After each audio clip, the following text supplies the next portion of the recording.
No fue un arrebato de ira ciega, sino un cálculo frío, como el de un cirujano que sabe exactamente dónde cortar para que el dolor dure eternamente. Y mientras su cuerpo se convulsionaba en el suelo de mi oficina, con los ojos abiertos en una súplica muda, solo pude susurrarle: «Bienvenido a casa, Carlos. Este era tu sueño». No. Pero el verdadero horror no empezó con su muerte. Empezó 3 años antes, en las sombras de una traición que me arrancó el alma. Madrid, la ciudad que devora sueños como un lobo hambriento. Yo era Javier Ruiz, un ingeniero de software en una multinacional de telecomunicaciones, luchando por escalar en un mundo donde el talento es solo el cebo para los tiburones. Mi vida era predecible: mañanas de café amargo en el metro, tardes de código interminable, y noches robadas a mi esposa, Elena, que soñaba con un hijo que nunca llegaba. Pero todo cambió con el proyecto Ágila, un algoritmo revolucionario que prometía revolucionar la ciberseguridad. Lo diseñé yo, línea por línea, durante meses de insomnio, sacrificando fines de semana en la sierra de Guadarrama para probarlo bajo el cielo estrellado. Era mi boleto al ascenso, director de innovación. Un sueldo que nos sacaría de la hipoteca asfixiante en Chamberí. Carlos Mendoza era mi compañero de cubículo, el tipo que siempre sonreía demasiado, con esa dentadura perfecta que ocultaba colmillos. Venía de una familia de banqueros en Sevilla, con contactos que olían a viejo dinero. «Eres un genio, Javi», me decía mientras yo le explicaba los detalles técnicos, robándome ideas como un ladrón en la noche. Él no codificaba, él charlaba. Reuniones con el jefe, almuerzos en el Círculo de Bellas Artes donde soltaba mis conceptos envueltos en anécdotas de su vida privilegiada. Yo lo toleraba porque necesitaba un aliado en esa jungla de egos. Error fatal. El día de la presentación, el auditorio de la sede central en Gran Vía bullía de ejecutivos con trajes italianos.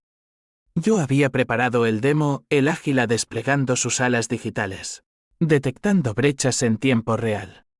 Pero cuando subí al podio, el jefe, don Rafael Vargas, un patriarca de 50 y tantos con bigote canoso y ojos de halcón, me miró con sorpresa.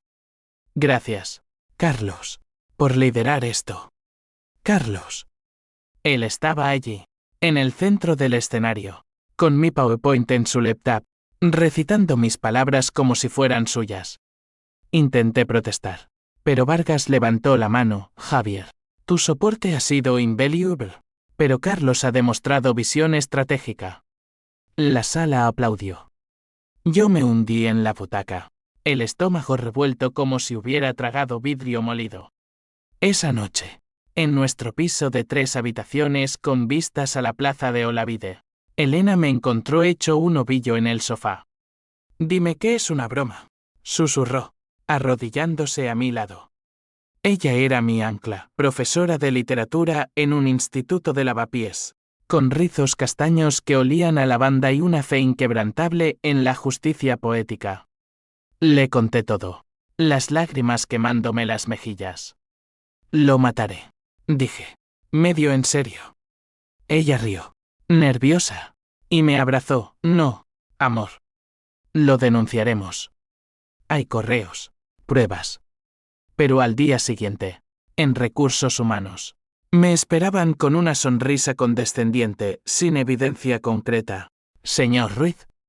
Carlos jura que fue un esfuerzo conjunto. Conjunto. Como si mi sangre no valiera más que su tinta. El ascenso fue para él.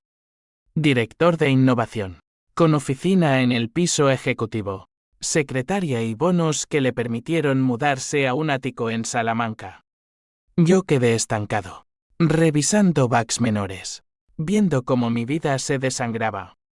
Elena empezó a distanciarse.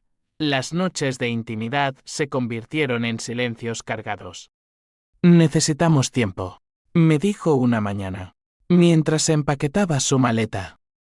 «Esto te está consumiendo». Tiempo.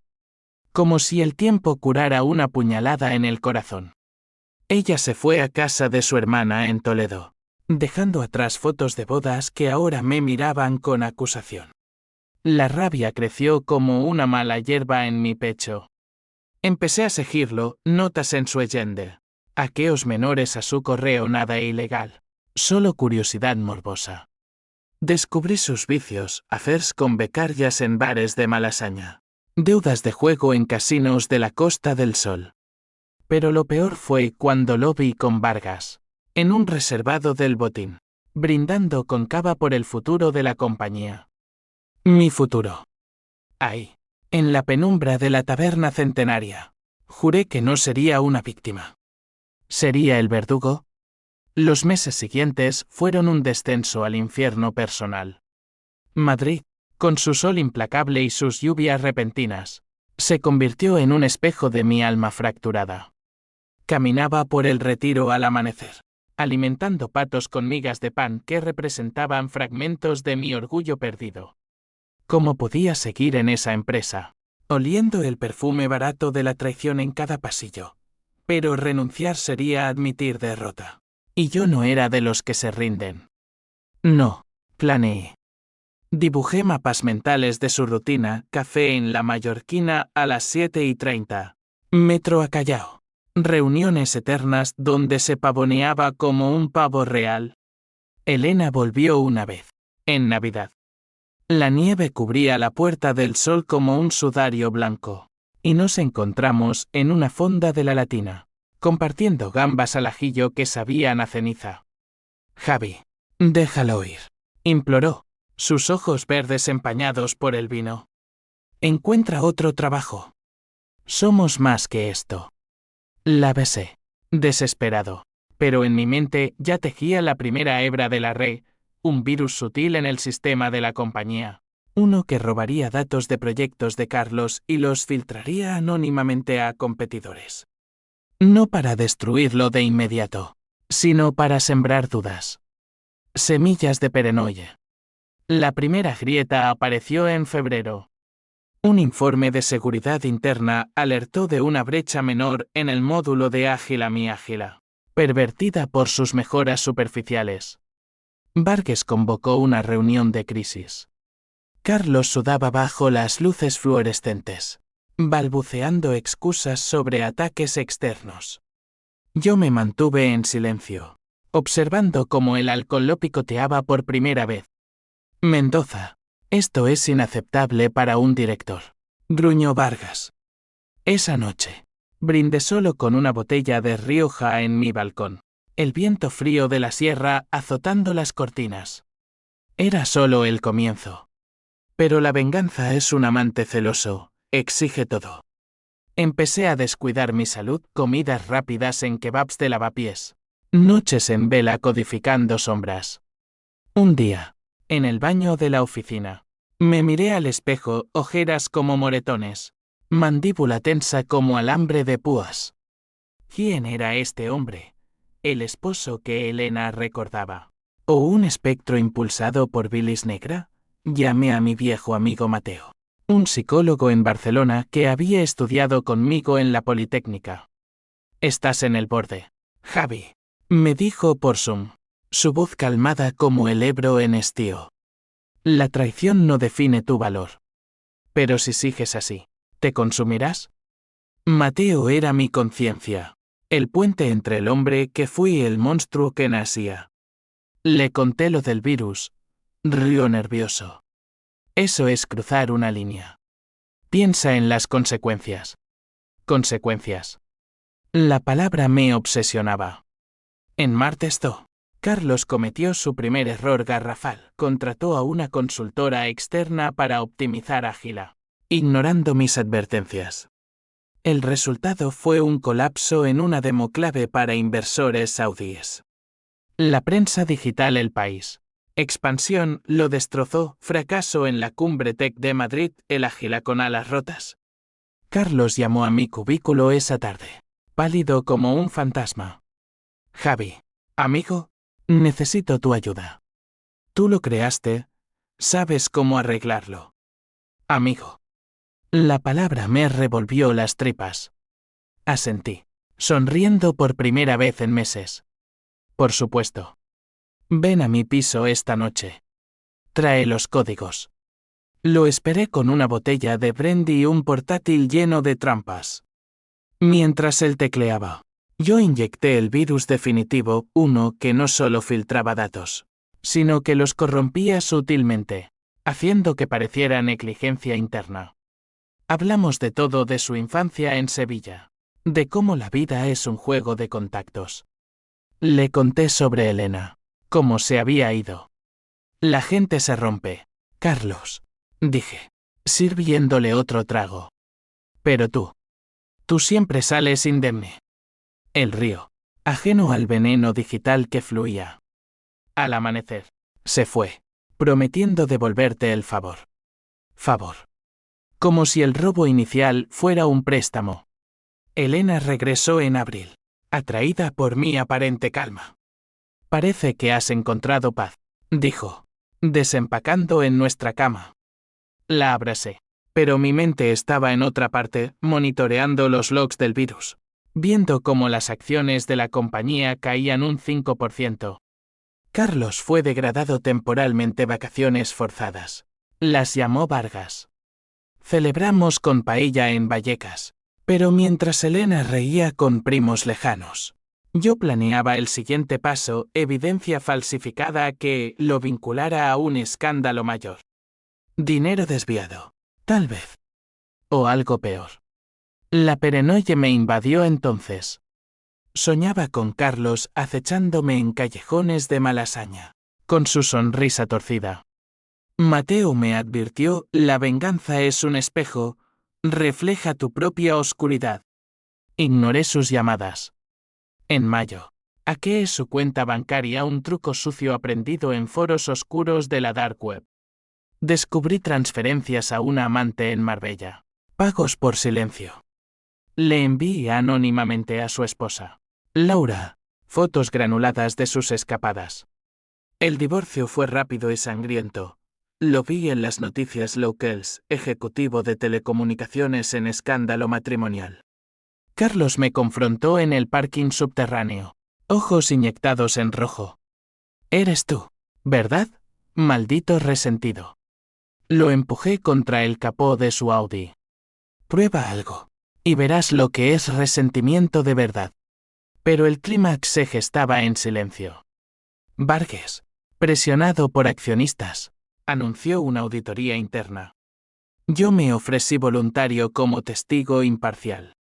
Reuní correos editados, timestamps manipulados que pintaban a Carlos como el ladrón original. La verdad era un lienzo en blanco, yo la pintaba con sangre invisible. Elena notó el cambio, estás distante otra vez. Le mentí, solo estrés laboral. En junio, bajo el sol abrasador de la Plaza Mayor, recibí la llamada. Felicidades, Ruiz. El ascenso es tuyo. Mendoza. Bueno, está fuera. El júbilo duró un instante. Luego, el vacío. Mi oficina nueva, con vistas a la Cibeles, se sentía como una tumba lujosa. Carlos desapareció, rumores de depresión, de huida a Andalucía. Pero yo sabía que volvería. La venganza no termina con la victoria, solo muta. El verano de 2023 fue un horno en Madrid, con olas de calor que convertían el asfalto en ríos de alquitrán fundido. Mi nueva oficina era un oasis de aire acondicionado y cuero italiano. Pero cada mañana, al sentarme en el sillón ergonómico, sentía el peso de la corona robada. Director de innovación. El título sonaba hueco, como un eco en una catedral vacía. Elena y yo intentamos reconstruir Viajes a la Costa Brava, donde el mar Mediterráneo lamía las playas de rocas como lenguas arrepentidas. Esto es lo que queríamos, me decía ella, entrelazando dedos en la arena de Tossa de Mar. Pero en mis ojos, ella veía tormentas. La auditoría reveló irregularidades en el liderazgo de Carlos, desvíos menores de fondos para consultorías fantasmas, datos filtrados que coincidían con mis inyecciones virales. Fue despedido con una indemnización magra. Su reputación hecha trizas en círculos de LinkedIn. Lo vi por última vez en el lobby, cargando cajas con fotos familiares. Nuestras miradas se cruzaron, la suya. Un pozo de odio puro. Esto no acaba aquí, Ruiz, murmuró, voz ronca como grabado. Sonreí y ya acabó. Mendoza. Vete a casa. Pero la victoria era un espejismo. Las noches me traían pesadillas, Carlos regresando con un cuchillo. O peor, con la verdad que yo había orquestado todo. Mateo voló desde Barcelona para una intervención amistosa. Nos sentamos en un café de Huertas, con vistas a conventos barrocos que susurraban absoluciones. Has ganado la batalla. ¿Pero la guerra? Preguntó, removiendo su cortado. Le confesé el hackeo, la falsificación. Sus ojos se ensancharon. Estás jugando con fuego, Javi. La ley no perdona a los justicieros. Justicia. La palabra me amargaba la boca. Él me robó primero. Repliqué. Mateo suspiró. Ahora tú eres él. Elena quedó embarazada en agosto. Un milagro anunciado por náuseas matutinas y pruebas de farmacia positivas. Un hijo, exclamó. Lágrimas de alegría en nuestra cocina, donde el olor a tortilla de patatas se mezclaba con esperanza. Yo la abracé, pero el pánico me arañó el pecho. ¿Qué padre sería yo? Un hombre con manos manchadas de código sucio. Intenté redimirme, clases de yoga en el Parque del Oeste. Donaciones anónimas a ONGs de ciberseguridad ética. Pero el pasado es un perro fiel. Siempre regresa. En septiembre, Carlos resucitó. Un email anónimo llegó a mi bandeja, fotos de Elena en Toledo, de Mateo en su consulta, timestamps de mis accesos no autorizados. Sé lo que hiciste. Reunámonos. O todos pagan. El corazón me martilleó como un tambor flamenco. Era él, renaciendo de sus cenizas como un fénix andaluz. Acordamos vernos en un bar de Chueca. Neutral, lleno de turistas y ruido. Llegó demacrado, barba descuidada, ojos hundidos en ojeras. Pidió una caña. Voz temblorosa, me lo quitaste todo, Javi. Mi carrera, mi familia. Laura se llevó a los niños a Sevilla. Lo miré, calculando. Tú empezaste. Mi ascenso era mío. Hablamos durante horas, el alcohol aflojando lenguas. Confesó, no fue solo ambición. Vargas lo presionó, prometiendo un puesto en el consejo si tomaba las riendas. Pensé que eras prescindible, admitió, avergonzado. Por un momento, vi al chico de Sevilla, no al traidor. Le ofrecí una rama de olivo, únete a mí como consultor. Borramos el pasado. Negó con la cabeza, demasiado tarde. Tengo pruebas. Tus hacks, los correos falsos. La policía cibernética está interesada. Amenaza velada. Me fui furioso, el pulso acelerado. El twist llegó como un rayo en cielo despejado. 2 días después, Vargas me llamó a su despacho, con vistas panorámicas a la Gran Vía. Ruiz, hay rumores. Un excompañero alegando sabotaje. Carlos había ido a él, no a la policía. Vargas, pragmático, me ofreció un trato, renuncia voluntaria, o investigación. La compañía primero, dijo, bigote temblando. Traicionado de nuevo, pero por el sistema mismo. Esa noche, en casa, Elena me encontró llorando. Dime la verdad, Javi. Se lo conté todo, el virus, las falsificaciones, el email. Su rostro palideció, Dios mío. ¿Qué hemos hecho? Decidí contraatacar. Usé mis contactos en la dark web sombras que había cultivado en mi espiral para rastrear a Carlos. Descubrí su escondite, un piso cutre en Usera, barrio de inmigrantes y grafitis. Planeé irrumpir, recuperar las pruebas. Pero Mateo me detuvo, para. Busca ayuda profesional. Ignoré. Bajo la luna llena de octubre, con guantes y capucha, forcé la puerta. Lo encontré solo, rodeado de botellas vacías y pilas de papeles. «Javi», exclamó, aterrorizado. Forcejeamos. Él sacó un destornillador. Yo un atizador de la chimenea. El golpe fue instintivo, crujido de hueso. Cayó, inmóvil. Pánico. Limpié. Borré huellas digitales. Lo arrastré al maletero de mi coche, conduciendo hacia la sierra de Guadarrama, donde todo empezó. El bosque nocturno olía a pino y tierra húmeda. Cavé una fosa improvisada, sudando bajo las estrellas indiferentes. «Lo siento», murmuré, cubriéndolo. Pero no lo sentía. Era justicia poética. De vuelta en Madrid, el alivio fue efímero. Elena lo supo por mi silencio, empacó de nuevo. «No puedo criar a un hijo con un asesino», sollozó.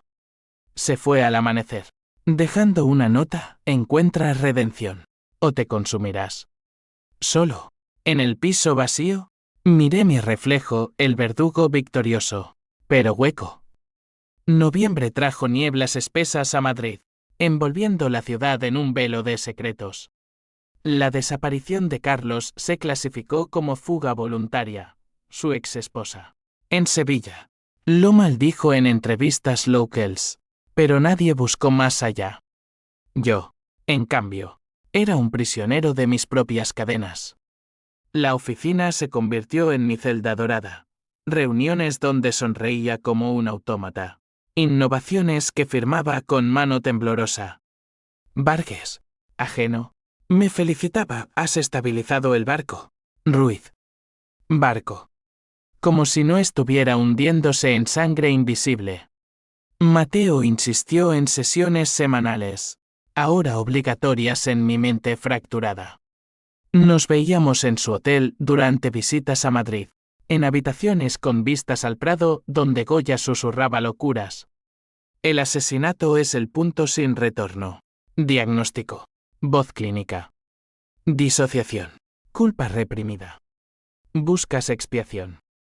Le conté los detalles, el crujido, la fosa, el olor a tierra húmeda. Lágrimas rodaron por mis mejillas por primera vez desde la traición inicial. Quería justicia, no esto. Él asintió, la venganza es un ciclo. Rompe el tuyo confesando. Confesar. La palabra me aterrorizaba. Elena, desde Toledo, enviaba mensajes esporádicos, el bebé se mueve. Piensa en él. Un hijo. Un legado manchado. Intenté reconectar, visitas a Toledo en tren de alta velocidad, paseos por el Alcázar donde reyes medievales tramaban venganzas. La encontré radiante, barriga redonda bajo abrigos de lana. «Podemos empezar de nuevo», le supliqué, arrodillado en el zaguán de su hermana. Ella dudó, ojos nublados, solo si limpias tu alma. Prometí terapia, cambio. Pero en el AVE de regreso, el demonio susurró, Carlos tenía cómplices. Investigué en secreto. Archivos de su portátil, recuperados de un backup oculto, revelaron emails con un jeque freelance en Valencia. «Ayúdame a hundir a Ruiz». Pago bien. No fui el único manipulador, él había planeado contraataques. El nombre, Diego el Fantasma López. Un fantasma digital con historial de fraudes. Lo rastreé a través de foros en Tor. Corazón latiendo como un motor averiado. ¿Y si él tenía las pruebas reales? ¿Y si el ciclo continuaba? El primer contacto fue en un cibercafé de Callao, bajo luces parpadeantes y olor a circuitos quemados. Diego era un chaval de veintitantos. Tatuajes de código binario en brazos flacos. «Mendoza me debía pasta», gruñó, sorbiendo un refresco. «Quería joderte a ti primero». Le ofrecí un trato, borra todo. «Y te pago el doble». Negó, demasiado tarde. «Copias en la nube». «Pero, por 50.000, desaparezco». Chantaje. La bilis subió a mi garganta. Acordamos entrega en un parque de casa de campo. Neutral, con anes y perros como testigos mudos. Pero el destino, ese bufón cruel, intervino. Mientras esperaba en un banco, con el maletín de euros sucios prestados de mi cuenta offshore, un coche patrulla se acercó. No por mí, una redada rutinaria contra diles. Huí, maletín en mano, perdiéndome en los senderos arbolados. Diego desapareció esa noche. Rumores en la dark web decían que había sido arrestado por otro golpe. Alivio mezclado con paranoia. ¿Tenía backups? Vargas sospechaba. Elena dio a luz en diciembre. Un niño prematuro llamado Adrián, con ojos como los míos intensos, atormentados. Lo visité en la maternidad de Toledo, sosteniéndolo con manos que habían cavado tumbas. Es perfecto, susurró ella, exhausta pero serena. Juré protección, mudarme allí, dejar la empresa. Pero Vargas no lo permitió. Un proyecto urgente me ató a Madrid. Eres indispensable, insistió. Indispensable. Como un peón en su tablero. La Navidad fue un farce, luces en la Plaza Mayor, castañas asadas que sabían a carbón. Solo en mi piso, abrí una botella de sidra y llamé a Mateo. Quiero confesar, dije, voz quebrada. A la policía. Silencio al otro lado. Hazlo. Es el único camino. Pero al colgar, el pánico regresó. ¿Y Elena? ¿Y el niño? La confesión destruiría todo. El año nuevo trajo el primer aviso real. Un paquete anónimo en mi oficina, una USB con videos granulados de la sierra. Sombras moviéndose bajo la luna. No era Diego. Era peor. Alguien más lo sabía. Pánico puro. Revisé cámaras de seguridad, un mensajero anónimo. Pero el remitente trazaba. Laura, la ex de Carlos. Ella, desde Sevilla, había contratado un detective. Por mis niños, decía una nota adjunta. Pagarás por su padre. La caza se invirtió. Yo, el cazador, ahora presa. Corrí a Sevilla en una V nocturno, lluvia azotando ventanas como lágrimas. La encontré en un bar de Triana, flamenco de fondo, ojos enrojecidos por duelo. Sabía que vendrías, dijo, voz andaluza ronca. Carlos me lo contó todo antes de irse. Negó el video, un farol para asustarte. Pero mereces sufrir. Hablamos hasta el alba, su dolor, mi culpa. La traición nos destruye a todos, admitió. Le di dinero, no por silencio, sino por paz. Por los niños, dije. De regreso, decidí dimitir. Carta a Vargas, terapia intensiva con Mateo. Elena aceptó mi regreso, condicional. Pero el twist mayor acechaba. Enero de 2024 fue un invierno gris en Madrid, con cielos plomizos que reflejaban mi alma hecha jirones. La dimisión fue aceptada con sorpresa porque ahora, Ruiz, estás en la cresta, pero firme, liberándome de las cadenas corporativas. Me mudé a Toledo con Elena y Adrián, en un piso modesto cerca del Tajo, donde el río murmuraba absoluciones. Días de pañales y llantos. Noches de insomnio donde el fantasma de Carlos susurraba desde las sombras. Mateo me visitaba quincenalmente. Sesiones en su consulta temporal en la judería. El duelo por tu acto es real.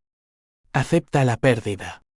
Intenté normalidad, trabajos freelance en ciberseguridad ética, talleres de programación para niños en el Instituto de Elena. Pero el pasado es tenaz. Sueños recurrentes, la fosa abriéndose. Carlos emergiendo como un zombi. Dedos terrosos señalándome. Despertaba sudando. Elena a mi lado. Murmurando consuelos. Cuéntamelo todo otra vez. Pedía. Lo hacía, purgando veneno. Ella escuchaba. Mano en mi pecho, eres humano. Javi. Los monstruos se redimen. Laura me contactó en febrero. Un email conciliador, he destruido las copias. Por paz. Alivio. Pero el verdadero demonio era interno. En Martesto. Durante una revisión médica rutinaria, el doctor, un viejo conocido de la Politécnica, notó temblores en mis manos. Estrés postraumático. Diagnóstico. O algo peor.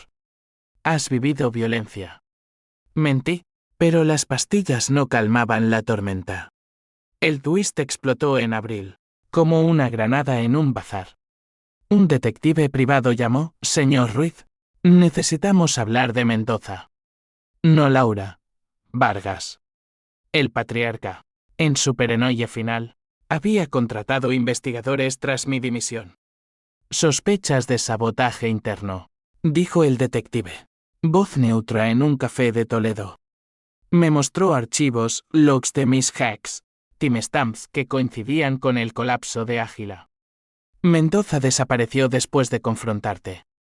¿Coincidencia? Pánico. Corría Mateo, quien palideció. Confiesa ahora, o te arrastrarán. Elena, al enterarse, se quebró. Mentiste. Dijiste que era pasado. Discutimos en la cocina. Adrián llorando en la cuna. Lo maté. Elena. Por nosotros. Ella sollozó por venganza. Y ahora nos destruyes. Empacó, llevándose al niño a su hermana. No vuelvas hasta que pajes. Sola. Planeé huida. Pero el destino rió. En mayo, la policía allanó mi piso, orden de búsqueda por homicidio, basada en testimonios de Diego Liberado, vendiendo mi secreto por inmunidad. Arresto en la estación de Atocha. Esposas frías mordiendo muñecas.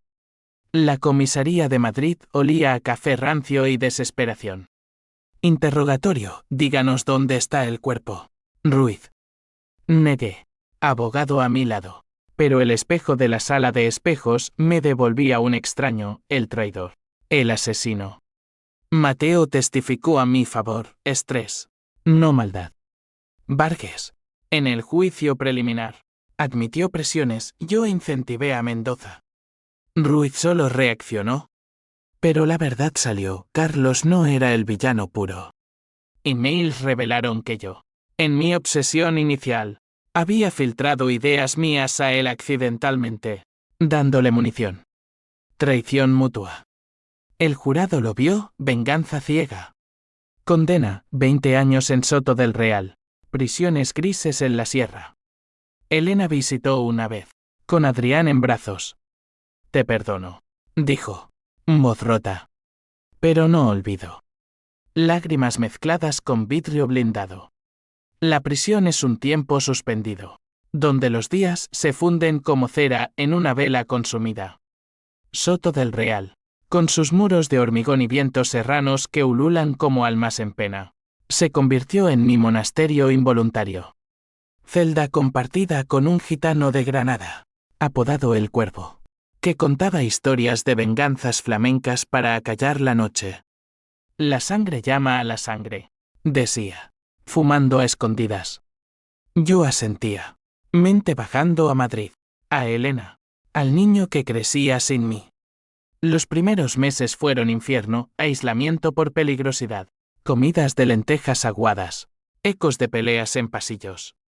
Escribí cartas a Elena cientos, apiladas en mi litera. Purgando confesiones, fui un tonto, cegado por el orgullo. Ama a Adrián por mí. Pocas respuestas, fotos de cumpleaños, donde él sonreía con dientes de leche, ignorante de mi sombra. Mateo visitaba mensualmente. Puente a la cordura, escribe tu historia. Javi. Libera el peso. Lo hice, un diario de tapas gastadas, páginas llenas de rabia convertida en reflexión. La traición no es solo robo, es espejo de nuestras debilidades. En el segundo año, el programa de rehabilitación me salvó. Talleres de escritura con un psicólogo de Alcalá de Henares, donde exreclusos compartían catarsis. Leí fragmentos, El ascenso perdido, La fosa en Guadarrama. Eso es poesía oscura, alabó el grupo. ¿Poesía? como si Goya hubiera pintado mi alma en negros y rojos. Allí conocí a Ramón, un exbanquero por fraude, que hablaba de redención. Pagué mi deuda. Ahora enseño finanzas en la calle. Me uní clases virtuales a escuelas, advirtiendo sobre ambición tóxica. Pero las cadenas externas tiraban. Vargas murió de infarto en 2025, dejando la compañía en caos. Noticias en la tele de la sala común, escándalo póstumo, presiones internas reveladas. Mi nombre salió, no como villano, sino como víctima colateral. Elena escribió, Adrián pregunta por ti. Venimos en junio. Visita emotiva, él, de 5 años, presionando palmas contra el vidrio. Papá, ¿por qué estás en la caja? Por errores, hijo. Aprende de ellos. Elena, más delgada, ojos endurecidos por tiempo, he empezado terapia. Por nosotros. Besos a través del teléfono. Promesas de apelación. El twist final llegó en julio, bajo sol abrasador. Un abogado nuevo contratado por Laura. De todos trajo evidencia, grabaciones de Carlos confesando a un amigo que planeaba eliminar a rivales, incluyendo un plan para envenenarme con datos falsos que me incriminaran en espionaje industrial. Él era el monstruo, dijo el abogado. Tú solo te defendiste. Apelación exitosa, homicidio en legítima defensa. Reducida a 5 años ya cumplidos. Libertad condicional. Salí en agosto. Madrid transformada, rascacielos nuevos en AZSA. Pero el retiro igual de eterno. Elena me esperaba en la salida. Adrián en brazos. Hogar. Susurró. Pero la redención es frágil. Terapia continua. Probation. Sombras que acechan. La libertad es un pájaro con alas recortadas. Vuela. Pero cojea. De vuelta en Toledo. Alquilamos una casa en las afueras, con jardín donde Adrián correteaba entre olivos retorcidos. Elena y yo reconstruimos con cautela cenas de gazpacho frío, conversaciones susurradas sobre lo que fue. Ella había publicado un libro poemas sobre pérdida, inspirados en mí. Éxito modesto en ferias de Guadalajara. Tu historia me salvó, confesó una noche, bajo estrellas que parpadeaban como testigos. Yo trabajaba remoto, consultor ético, advirtiendo empresas sobre traiciones internas.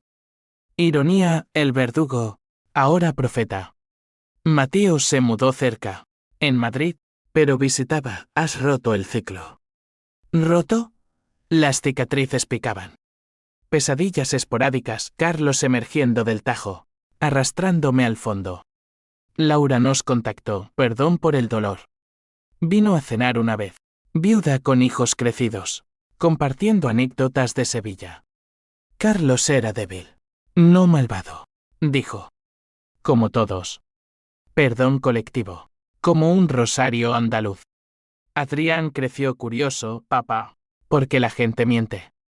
Le contaba versiones suavizadas, lecciones de Lorca sobre duendes traidores.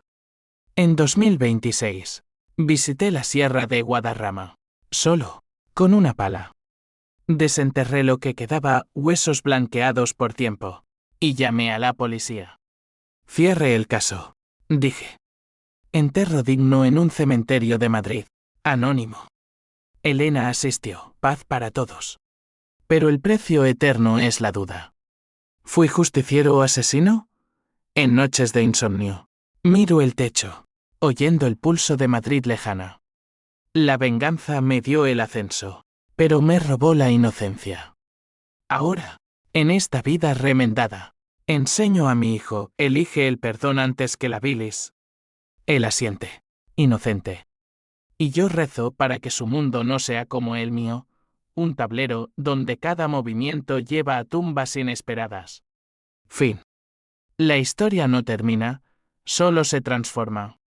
Como Madrid, eterna en su caos, devorando y regurgitando almas.